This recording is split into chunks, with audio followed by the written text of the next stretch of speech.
If you've brought your good student mindset into the corporate world, this is your wake-up call.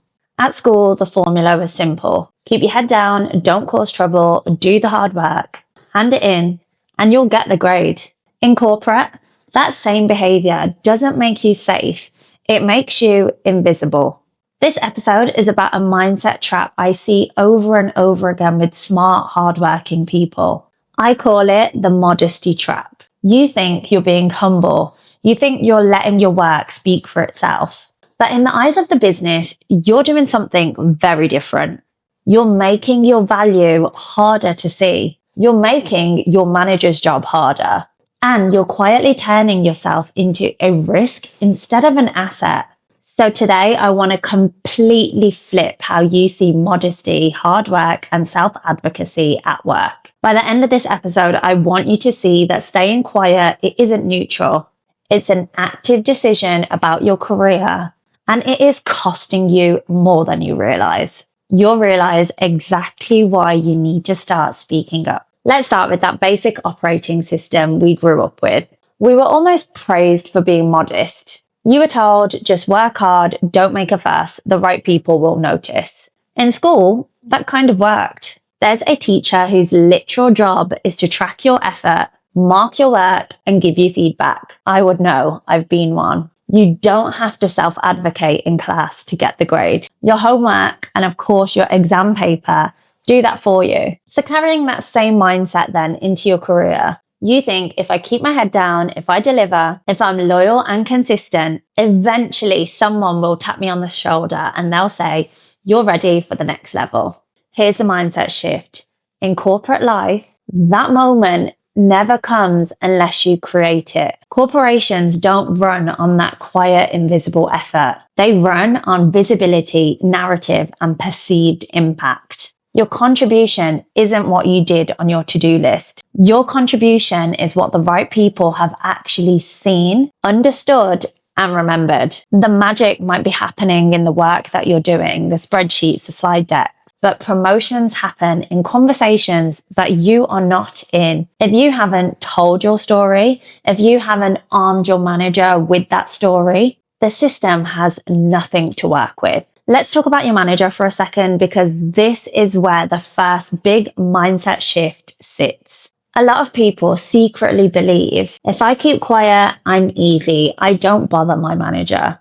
It sounds humble, but in reality, the opposite is true. Your manager isn't sat there like your teacher. They don't have a neat little spreadsheet tracking everything that you do. They're juggling client fires, budget pressures, stakeholders, politics, their own performance review. They're trying to keep their own head above water. In all of that chaos, they're not sitting there thinking, who's quietly smashing it in the background that I just haven't noticed? They think in a much simpler way. Who are my clear assets? And where are the gaps and the risks? Here's the critical mindset shift. If your work is invisible, you don't show up as humble. You show up as an information gap. You're someone your manager doesn't fully understand. They don't know exactly what you're driving. They don't have the clear language to describe your impact. And in high pressure environments, gaps and unknowns are treated as risks. It's not that they dislike you. It's that when they're under pressure, they will lean on the people whose value is easiest to explain. So when you say, I don't want to brag, I want my work to just speak for itself, what your manager hears, maybe even without realizing it, is I'm not going to tell you what's working. You'll have to guess. You're not being low maintenance. You're actually giving your manager a problem. An employee they can't easily advocate for. Self-advocacy, it isn't about ego. It's about lifting that burden from your manager. It's you saying, here's what I've done. Here's why it matters. Here's how it helps you and the team and makes us look good. Let's move to the second mindset shift. The idea that results speak for themselves. They don't. Results don't speak. An outcome is just a line in a report, a metric on a dashboard, a task ticked off. The only time a result has real power in your career is when it becomes a story that someone else can tell on your behalf. She's fixed a broken process costing hours each week. He turned an angry client around and saved the account. They took ownership of a project and it landed on time. Without the story, your work kind of lives in a box. It exists technically, but strategically, it's invisible. Here's the dangerous part.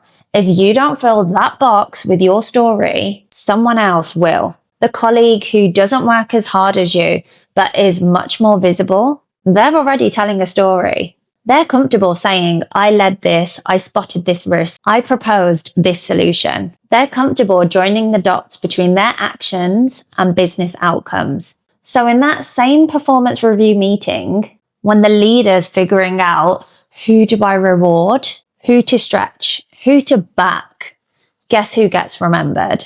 Not necessarily the best performer, but the person whose story and impact they can recall in a few seconds. This is what I call the narrative vacuum. When you stay quiet, you are leaving a vacuum around your contribution.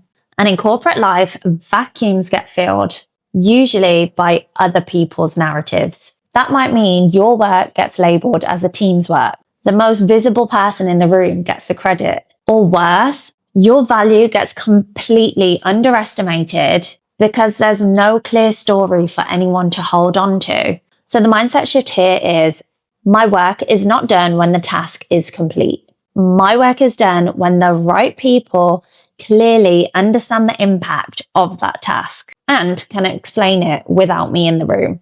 Self-advocacy is how you close that narrative vacuum around your career. Now, let's bring this all together and tackle the word that makes a lot of high achievers uncomfortable: self-advocacy. You might be thinking, I just don't want to be that person. I don't want to brag. I don't want to sound arrogant.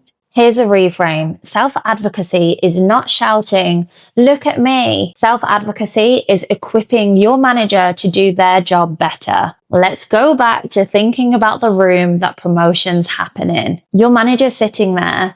They've got a list of names. There's a limited budget, limited promotions, limited opportunities. And then they're in a room full of other managers fighting for their people. They have 2 minutes, sometimes less, and it can be, I've been there, to explain why you deserve that exceeds expectation rating, that stretch project, that new title. If you haven't given them anything specific to work with, what do you expect them to say? They can't just go in and say, trust me, they work really hard, they don't complain. That's not enough. That doesn't win in the debates with those managers who have sharp, specific stories about their people. When you share your achievements strategically, you're handing your manager ammunition. You're helping them make a stronger case for your promotion. So if there's one mindset shift to really walk away with that hopefully helps, it's not me versus them or me making myself look good. It's me helping my manager to then help me progress. You're making sure your results in the team are undeniable. So now let's zoom out. We're not always working in small, cozy offices where everyone sees what everyone else is working on. We're dealing with remote teams, hybrid meetings, teams, endless emails, global time zones, constant noise.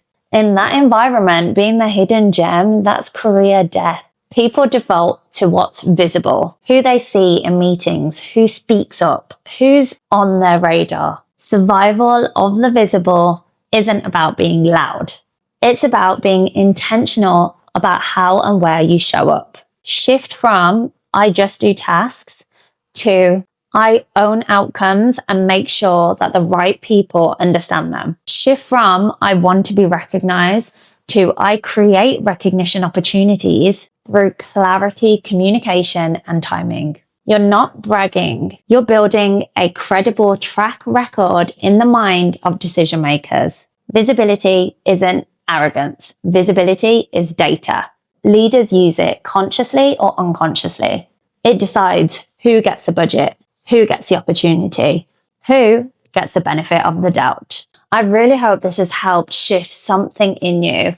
I've been that line manager, hoping that those who I manage come prepared and tell me and give me the story of exactly what they've done. I have never, ever, ever seen it as bragging, and it's never felt like that when I've given it myself. Now, I know what you might be thinking. That all sounds great, but I feel awkward. I don't know where to start. I don't want to just become this person who suddenly starts speaking about themselves. So let's just make this simple and practical.